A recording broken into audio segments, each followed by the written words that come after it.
Hola amigas y amigos, les habla Vilma Petraz, bienvenidos a una nueva edición de su programa Temas de Mujer. Y hoy tengo el gusto de tener a una extraordinaria mujer. Se trata de Marcela Gómez, una especialista en validación de títulos para inmigrantes, además trabajadora social, que tiene una historia extraordinaria que contarnos, precisamente porque ayuda a inmigrantes, pero porque ella misma ha sido una inmigrante con una vida muy interesante y muy especial. Digna del libro. Gracias por estar con nosotros, Marcela. Gracias a ti, Vilma, por invitarme. Pues sí, es un placer estar acá. El motivo por el cual trabajo con inmigrantes es porque es mi propia vida. No tengo quien me cuente la historia. Yo ya la viví completa y puedo decir que logré... Vamos a empezar un poquito con esta historia porque tú te especializaste en un área que es muy necesaria para todos los inmigrantes, que a veces creemos que perdemos nuestras vidas cuando tenemos que emigrar, ya sea por exilio, ya sea por la situación económica que nos expulsa, por las distintas situaciones complicadas que viven los países de nosotros, de América Latina y de otras partes, por cierto, porque me imagino que tú es para todos los inmigrantes, correcto, más allá de la cultura, ¿no? Eso es correcto. Vamos a hablar un poquito de tu historia personal. ¿Qué te llevó a hacer esta labor, que es una labor con un altísimo contenido humanitario? Bueno, yo soy inmigrante, mi proceso de inmigración empieza desde mucho antes de llegar a los Estados Unidos. Yo no solamente soy inmigrante porque puse la maleta aquí.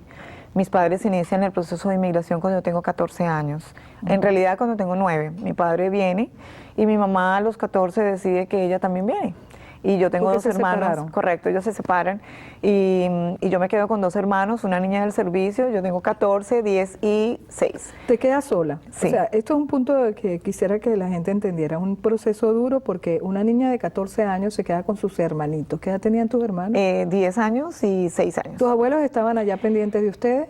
Estuvieron en algunos momentos, pero la realidad es que la que le tocó asumir un poquito el tema de la responsabilidad, no financiera, pero sí la moral, en muchos aspectos, pues de alguna manera fui yo. Ellos, tus padres se vinieron y actuaron como sostenes económicos, pero cero apoyo desde el punto de vista emocional, y más a una criatura de 14 años con dos hermanitos. Ellos dieron lo que podían, pero pues sí, así fue. A mí, al final, si tú vas a ver el final de este proceso, sí, ellos dan, nunca nos abandonan desde la parte de punto económico, pero sí, claro, la parte emocional termina siendo muy abandonada. ¿De qué parte eres tú? De Medellín, Colombia. ¿Cómo fue ese proceso de tu primero crecer en esas circunstancias con esa carga tan profunda para una niña de 14 años y luego profesionalizarte, y al mismo tiempo hubo una separación de los hermanos? A partir del momento que tú entras a la universidad, ¿qué pasa? Sí, cuando empiezo en la universidad en Colombia, en Medellín, yo soy separada de mis hermanos, ellos se mudan para donde mis abuelos y yo me voy para la universidad y ya más nunca hemos podido estar juntos desde ese tiempo los tres. ¿Por qué? No, circunstancias de personales, cada uno de ellos toma estas circunstancias de vida a su forma. Yo inmigro a los Estados Unidos con mi mamá, por mi mamá, y me traigo al menor. Y el otro se queda allá, supuestamente en manos de mi papá.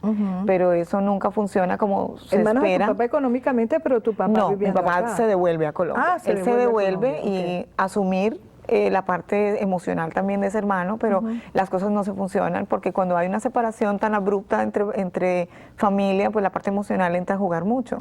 Y ahí entonces carecen de adaptación. Igual yo vengo a los Estados Unidos llena de ganas, llena de fuerza y de energía y con mucha capacidad, y vivo todo lo que el inmigrante vive, desde la frustración del inglés, pasando por los papeles, qué vamos a hacer, aprender a manejar. ¿Tu padre ya, o sea, tu mamá que estaba acá ya estaba legal? Sí, yo adquiero toda mi legalidad a través de mi mamá, de lo que ella hace. Pero tú me dices que tú recibiste un mensaje negativo. Sí. Tú no lo vas a poder hacer. ¿De quién de los dos? De mi tu papá. Sí, mi papá, pues un hombre que él tiene programaciones que le impulsan a hablarme de esa manera. Entonces, cuando yo le digo, yo quiero estudiar en Estados Unidos, voy a estudiar, las palabras que me acuerdo muy bien me dice es, tú sí eres bien tonta. O eso no se puede en Estados Unidos, tú no vas a poder estudiar, las universidades son muy caras, eso no es posible. Y fue lo primero, yo llegué aquí, me miré a la universidad, dime dónde está la universidad, y fui allá y la miré, dije, aquí voy a estar yo. ¿Y aquí? ¿Qué universidad era? Era FIU. Y hoy en día ya tengo no solamente una carrera, sino dos. Tengo una maestría y ya estoy pronta a pasar mi examen de licencia de Clinical Social Worker para ser terapeuta ya licenciada profesional.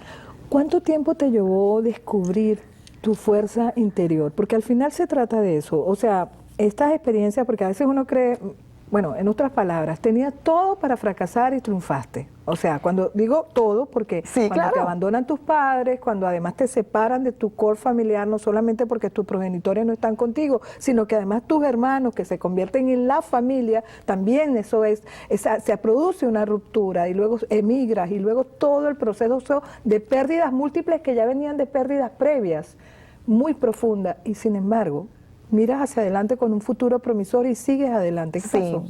Lo que pasa es que yo creo que soy terca, pero además... bueno, eso está muy bien. Yo creo que soy consejo, señores, sean tercas. Al menos soy señores, apasionada.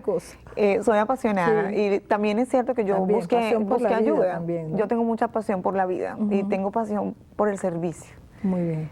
Pero lo aprendí porque en mi necesidad de crecer me encuentro con unos seminarios de crecimiento personal y de ahí me agarro, ¿no? No tenía plata para un terapeuta, entonces me tocaba y me agarro a crecer por dentro, a entender las cosas mejor, a ser más misericordioso con el que no es tan bueno conmigo. Entonces... ya seguir haciendo el bien a pesar de que te hagan mal, ¿verdad?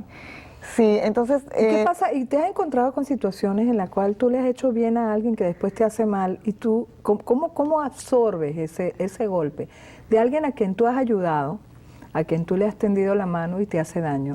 Porque te estoy hablando de esto porque seguramente en tu bondad te vas a encontrar mucha gente que sufre de algo que nosotros llamamos miseria humana, y eso existe, pero también lo puedes superar. ¿Cómo has hecho para ayudarte en ese sentido y seguir ayudando a otros? Mira, yo he determinado que yo tenía tanto karma que Dios me sacó de los medios, porque yo estudié comunicaciones también y trabajé con los medios mucho tiempo, y me puso a hacer servicio, trabajo social. Entonces, porque a la mujer era tu verdadera esencia, ¿no? Y estando allí aprendí mucho porque, sobre todo cuando trabajas en las instituciones sin ánimo de lucro, te encuentras con gente muy mal agradecida, gente que no aprecia lo que tú estás haciendo por ellos. Entonces, al principio fue muy duro, lloraba. Y yo decía, no puedo creer lo que estoy viendo. Pero eso me enseñó mucho, porque hoy en día a mí no me importa. Mi apego por el resultado es menor. No voy a decir que es nulo, pero es menor. Es menor. Que lo que tú dices es poner en una balanza lo bueno que has hecho versus aquello que te ha Es que mi trabajo es tristeza, ¿no? Mi trabajo es para Dios. Así es. ¿Me explico? Y esa persona es una oportunidad mía de servir. No es una oportunidad de él de ser servido. ¿Me explico? Así es. Cuando esa persona viene a mí, yo veo en él o en ella la oportunidad mía de servirle, porque es para mí el beneficio. Tus historias de éxito, pues tú eres una historia de éxito y de inspiración para otros, ¿no? Y yo me imagino que por eso también tienes la fuerza, más allá, bueno, de estos malagradecimientos con los que te puedes encontrar, habrá muchos agradecimientos, al contrario, los hay. Que seguramente cuando ves las historias de éxito de personas que tú has ayudado, tú dices que esto es lo que yo necesitaba. Sí, lo que me llena. Yo te voy a hacer esta pregunta porque mi profesión original es profesora. A mí me encanta y todavía tengo estudiantes que me contactan, profe, o que están ahorita y que los he recomendado. Incluso al estudiante que estuve aquí en el Miami-Dade College, que los recomendé y se fueron a Harvard. Porque aquí hay un reclutamiento importante en el Miami-Dade College para ir a estas Ivy League Universities y cuando ellos me escriben todavía y se acuerdan, no solamente en Venezuela, aquí, yo digo, oye, uno deja huella, más allá de que hayan otros que no lo piensen así, ¿no? Lo que pasa es que el apego por el resultado es el que nos hace sentir mal. Y entonces yo aprendí que no era importante. No importa. No importa porque yo estoy haciendo mi trabajo. Mientras yo haga las cosas con mi 100%, los resultados terminan siendo tu resultado. Como cuando le digo yo a mis clientes, bueno, vas a estudiar, vas a hacer el 100% porque yo ya tengo el trabajo que quiero. Así es. ¿Cuál es tu trabajo? ¿Cuál es tu meta? ¿Para dónde vamos? Entonces, cuando vienen donde mí a preguntarme cómo valido la carrera, yo le digo, ¿cuál es tu sueño? Okay. Dime tu sueño y yo te enseño para dónde tú vas. Por ejemplo, ¿cuál era tu sueño cuando tú decidiste romper el paradigma del fracaso? Bueno, costó mucho soñar y creerlo.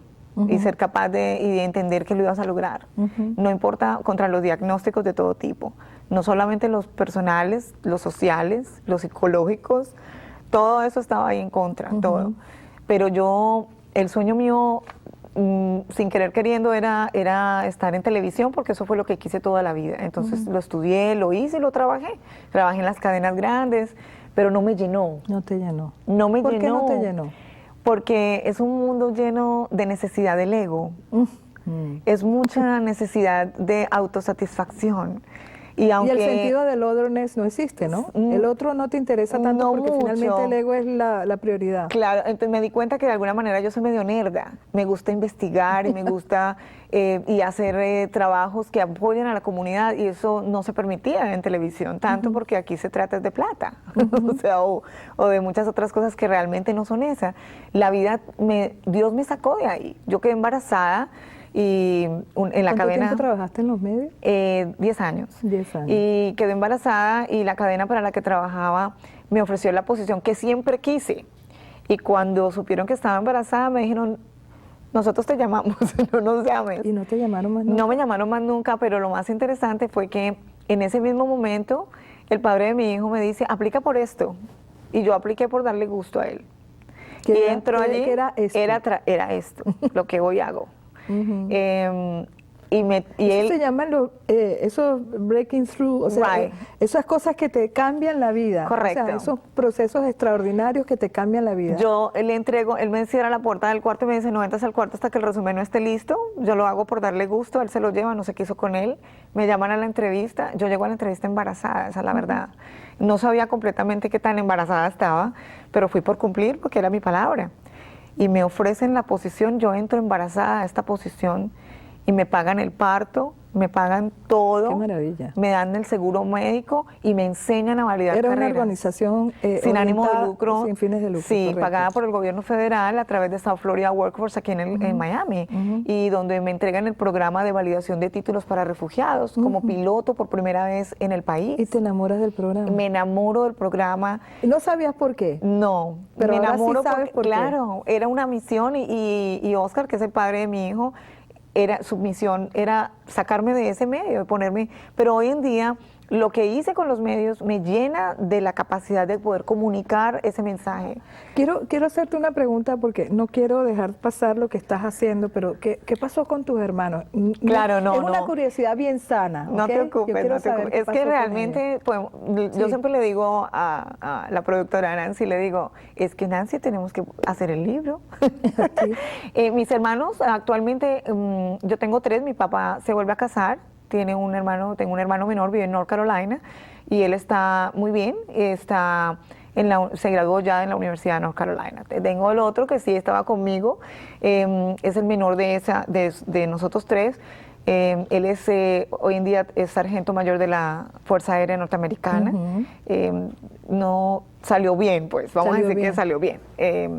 Con todas las deficiencias de perdón que se tienen que hacer, el trabajo de perdón hay que hacerlo, ¿no? El proceso, perdonar, ¿no? Sí, el trabajo de entenderlos, que ellos son limitados y lo que hicieron lo hicieron como mejor pudieron y se acabó. Y tienes que seguir tu vida y dejar de usar eso como una excusa para seguir la vida. Así es.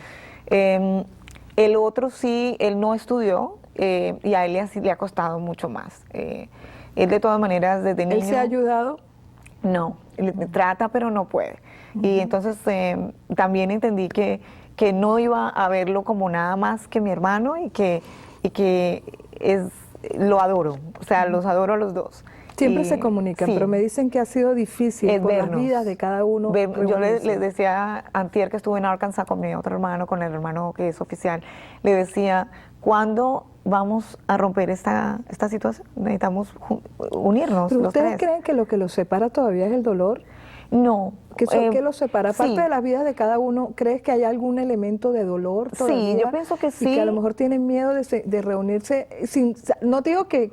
Te estoy preguntando, porque es que es una historia apasionante y vas a escribir el libro.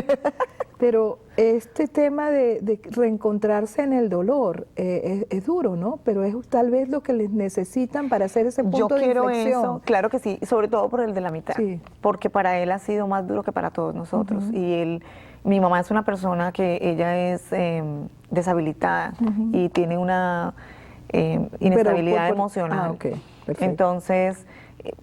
también ahí entra a jugar que por eso mismo no es fácil las cosas con él.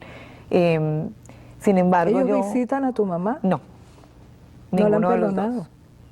¿Tú sí has visitado a Sí, tus papás? yo soy la que voy de avión en avión, me monto. Pero yo creo me que voy ahí está allí, la me voy razón allí, de la sí. separación, es el dolor, inclusive el no haber perdonado. Sí, entonces pero como yo sí me dediqué a sanarme, para mí es más fácil coger el avión y montarme donde sea. Tú eres el ancla, realmente de toda una familia desperdigada por errores emocionales, Y se enojan solos. Sí, yo me imagino que el primer punto fue la venganza de uno con el otro por el divorcio y yo también hago lo que yo quiero y yo también me voy y abandonar a la familia, ¿no? No sé, yo pienso que cada uno tiene motivos, para ellos los motivos éramos nosotros, salir adelante, no darles un futuro mejor, pero en realidad habían también motivos personales importantes. Mira, el mejor futuro es que la familia esté junta, tú sabes, pero por eso es que tú estás haciendo familia para otra familia. Sí, y esa es mi labor. Ok, vamos a hablar ahora de lo que haces porque tu historia es apasionante, yo haría varios programas contigo, vamos a hacer el día, porque me encantaría ayudarte a promoverlo, además que es una historia de vida maravillosa. Estas son las verdaderas historias que valen la pena contar. Tú haces un trabajo extraordinario y perdonen, yo tengo mi chuletario acá, como decimos nosotros en Venezuela, porque son temas que no quiero perder con ella, que por ejemplo, ¿pueden todas las carreras ser validadas en Estados Unidos? Sí, bueno, un 90% diríamos, porque hay algunas que tienes que hacer maestrías o termina siendo como no validarla, ¿no? Sí te la valen completa, pero por la ley del estado donde nos encontramos, que en este caso es la Florida, les toca hacer maestría. Hay otros estados donde no necesariamente es así. Okay. ¿Qué haces tú cuando te encuentras con una persona que quiere recuperar su carrera y no puede? Bueno, lo primero que hago es, tenemos una cita en donde yo hago, en inglés se le dice assessment, es una entrevista, hago las preguntas de rigor, yo siempre le digo, te voy a hacer unas preguntas de rigor, y son preguntas un poco privadas, pero que me permiten saber cómo te puedo ayudar. Básicamente necesito saber cuál es la carrera, cuál es tu nivel de inglés, cuál es tu estatus migratorio, cuál es tu sueño. Ok, ¿cuál es tu sueño? Pero los pasos, ¿cómo orientas a la persona? Porque una de las cosas que yo noto, yo también he sido inmigrante por exilio, pero inmigrante al fin, es que la gente le tiene miedo a la cultura de este país. Esto es una cultura de trabajo. Y entonces se refugian en lugares donde no tienen que enfrentarse con el verdadero país. Eso es correcto. Y Miami es uno de esos lugares. Exacto. Y no vives en Estados Unidos. Yo, por ejemplo, me he negado. Yo vivo en Estados Unidos. Es más, yo vivo en el mundo. Yo soy ciudadana del mundo. Como hay que ser, porque hay un montón de cosas que están ocurriendo fuera de mi entorno inmediato de vida. Mi mundito. Exacto, de mi mundito. Entonces, ¿cómo entrenas a la gente a que vivan en Estados Unidos, a que entiendan que están en un país de diversidad y de oportunidades? Es un trabajo importante. El trabajo técnico para mí es el más fácil, el trabajo emocional es el más fuerte. Ellos, sí es cierto, el inmigrante viene no solo con miedo, sino con, se le dice en inglés denial. Tiene un denial mental. Pero además con rechazo a este país, porque tiene esa rechazo, es la otra. Tiene dolor porque tiene que abandonar. Entonces hay muchas cosas en su cabeza, por eso nosotros hacemos algunas charlas de intervención clínica con algunos psicólogos también. Bueno, básicamente lo primero que hago es que les insisto en el inglés. Nosotros los metemos en las universidades donde vivan, en los colleges. Si tienen oportunidad de ayuda financiera, buscamos las ayudas financieras para que puedan estudiar su inglés con créditos, con el objetivo de que el inglés sea un inglés, como digo yo, el que te saca de pobre, no el inglés de la escuelita Doña Rita, que gracias porque existen, pero la realidad es que para lo que tú quieres y para lograr el sueño de ser la administradora, como digo yo, si tú quieres ser la jefa de la Coca-Cola, eso en español no es. Y es en CNN. Yo creo que a veces le tenemos miedo al acento. Y resulta que lo maravilloso de hablar inglés con acento es que estás hablando otro idioma. Claro que vas a tener acento. ¿Qué importa si tienes acento? Sí, no. Es lo primero, lo primero que hago, prioridad number one, inglés. Después sigo con ellos mientras ya los matriculamos, one by one. Yo los llevo nosotros mismos allá al college de la mano. Y hasta que no están matriculados no estoy tranquila y hasta que no estén pagadas las clases no estoy tranquila.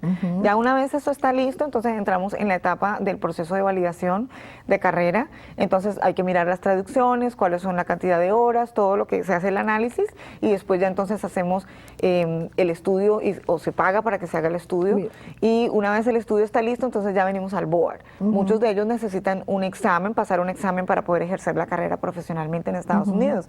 Mientras por aquí estamos estamos yendo a hacer ese board, por aquí estamos estudiando el inglés para que mañana se junte. Te iba a preguntar una cosa, por ejemplo, yo fui profesora y debo decirte que los estudiantes que hablan los dos idiomas son muy crueles con los profesores que tienen acento. Eso es cierto.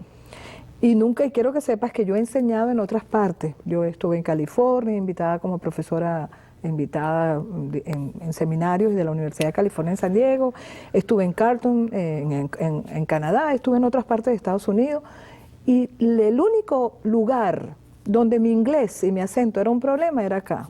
¿Por qué? ¿Qué pasa con...? Hay como una suerte de... yo no sé si hablar de crueldad, pero hay algo como que le critican, como diciendo, yo sí soy bilingüe, y lo peor de todo es que quien te lo dice habla muy mal español, o tiene un español bastante precario. ¿Cómo hacemos para esas inseguridades que te dan como inmigrante, que te estás insertando en una nueva realidad, hablando un inglés con acento, no te peguen profesionalmente? Para que no te afecten la autoestima, pues. Bueno, hay algo muy importante que tienes que entender, y esto es, como diríamos, psicología 1-1. Quien te está criticando, eso es lo que ve en él mismo. Acabas de decir, me están diciendo yo sí soy bilingüe y el que me está hablando no habla ni bien español. Es precisamente eso. Estas personas, aquí lamentablemente en Miami, nosotros carecemos de cultura. Miami es lamento decirlo, pero es una ciudad donde se carece mucho de del sentido de la autoridad, de la humanidad, y del buen nivel de conciencia. Así es. Sí. ¿Crees tú que porque es un lugar de sobrevivientes? En el mejor, o sea, no estoy criticando, pero gente que viene de todas partes y que viene con muchas cargas. Estados Unidos es un país de sí, gente. pero una cosa es ser inmigrantes y otra es ser sobrevivientes. Sí. Porque hay como muchas cargas de dolor involucradas en estas historias. Hay mucho de eso, hay mucho de eso, pero también hay mucho, nosotros la parte de gobierno de aquí y la manera como se vive acá en Miami, realmente ellos no están impulsando el crecimiento por dentro de la comunidad. Es mucho lo que tiene que ver con la belleza, con la rumba, con las cosas que no te llenan. Entonces, cuando estamos hablando de cosas tan importantes como aprender el inglés y pasar de ser el pobre inmigrante a ser el inmigrante con éxito, entonces hay una serie de personas, por ejemplo, tú llegas acá y lo primero que te dicen, olvídese de lo que usted fue. Usted era médico, usted era médico. Un error de claro fundamento. Que lo es. Te lo dice tu familia. Claro. No te lo está diciendo ni siquiera la gente que no te conoce. Te lo dice tu propia gente. Y la gente que lo logra se hace el bobo y no te cuenta. ¿Sí? Porque ellos ni saben cómo lo lograron o tampoco les interesa contar. Porque fue against all odds. Okay. Right. Muchas veces podemos decir que fue contra todas las apuestas y contra todas las negatividades que se estaban vamos rodeando. A hablar de apuestas, pregúntame a mí. Por eso. ¿Sí? Si alguien sabe lo que es voto en contra, o sea, las estadísticas y todo, conmigo todas llegan en contra, así es que vamos a hablar de eso.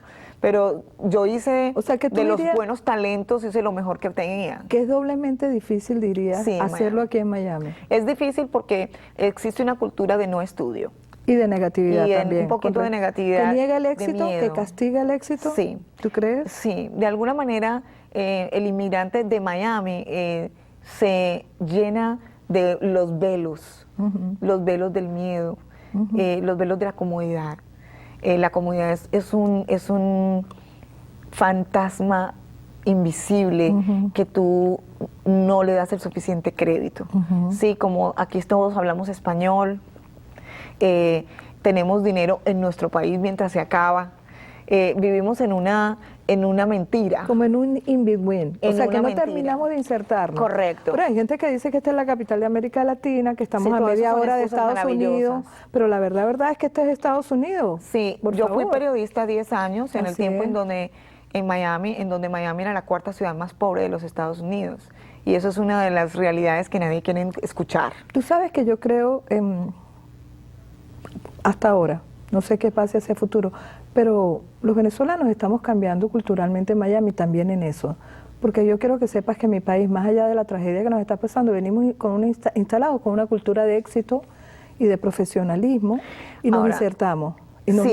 Yo ahorita tengo mucha comunidad venezolana. Sí, pero cercana. Por eso te quiero decir qué ha pasado, porque es una comunidad que yo creo que además culturalmente está contribuyendo a un cambio importante. Están contribuyendo a un cambio importante y bonito. Sin embargo, han sido víctimas de la falta de información a alto nivel. Yo he vivido desgracias muy grandes, cercanas con amigos y con clientes donde han perdido millones de bolívares, pero de dólares en inversiones. Porque vienen con el esquema de allá de que aquí lo pueden y no se dan cuenta que esto es un país de step by step. Cuidado y te puedes equivocar. No solo eso, a mí me da mucha risa porque el venezolano quiere ser el consultor del venezolano y cuando vas a hablar con el consultor lleva 3 años aquí. Entonces yo digo, ¿qué tan nivel de consultoría puede tener una persona que ni él mismo todavía tiene su propia vida estable? Sí, porque él no quiere pasar el proceso. Tengo muchos venezolanos y esto pues sin ánimo de nada, además que todo para dar un mensaje importante. Yo recuerdo cuando el boom del real estate, ¿no? Sí. Todos eran real estate y mi cabeza era no quiere aprender inglés porque esa era la fácil. La fácil es como yo no voy a limpiar ni tampoco voy a ser mesera. Yo voy a hacer real estate porque es lo único que me deja ser yo bonita, montarme en el carro bonita y no tener que aprender inglés, ¿sí? Entonces, ¿pero qué ocurre? Que eso es una mentira. Otra vez, el fantasma. Es una ficción. Correcto. Mientras tanto, te estás gastando tus ahorros de Venezuela o tus ahorros de donde vengas y estás queriendo vivir el mismo estándar de vida que vivías allá. ¿Y crees que ahorita que están en una situación tan crítica están empezando a aprender? Porque lamentablemente nos toca madurar a veces y siendo tanto el dolor que el pueblo venezolano está viviendo, eso le permite primero valorar mucho más lo que puede estar pudiendo recibir aquí y darse cuenta de lo que no pudo desarrollar allá. ¿Cómo llegamos aquí? ¿Qué fue lo que no hicimos bien que estamos teniendo que vivir esto? Yo cada día tengo más clientes venezolanos y yo te voy a ser muy honesta, Vilma. El cliente que se acerca a mí es porque ya adquirió la conciencia, sino que no venga. Perfecto, pero eso es lo que hay que hacer. Pero además tú eres impulsas la conciencia en otros. Sí. Yo quiero que sepas que yo te tengo que volver a invitar, por muchas razones, entre esas porque quedaron muchas cosas en el tintero, pero además porque tú impulsas a la conciencia del inmigrante. Y yo quisiera, nos queda un minuto, ¿cuál es tu mensaje para toda esta gente que nos está escuchando? Muchos de los cuales, por cierto, son de mi nacionalidad, que está sufriendo mucho, mucho en este momento, por el país y por la necesidad de inmigrar y de adaptarse a una realidad en la cual de verdad a veces muchos no quisieran estar, pero tienen que estar. Mi mensaje es, no pierdas la esperanza. Mira, no tengo cómo contarte todos los detalles que hablamos de mi propia vida aquí, son así de pequeños comparado con lo que tú puedes lograr. En realidad, el venezolano tiene muchas cosas positivas y nosotros como inmigrantes somos gente grande. Lo que pasa es que elegimos no verlo. Y yo sí elegí ver en el inmigrante su fuerza. Nosotros somos un ejército de cerebros. Bueno, lamentablemente nos tenemos que ir, pero quedo con este mensaje para ustedes. Somos un ejército de cerebros y lo podemos lograr. Y les espero para una próxima ocasión tener a otra mujer extraordinaria como mi amiga Marcela Gómez. Gracias por estar con nosotros. Gracias, Marcela. A ti.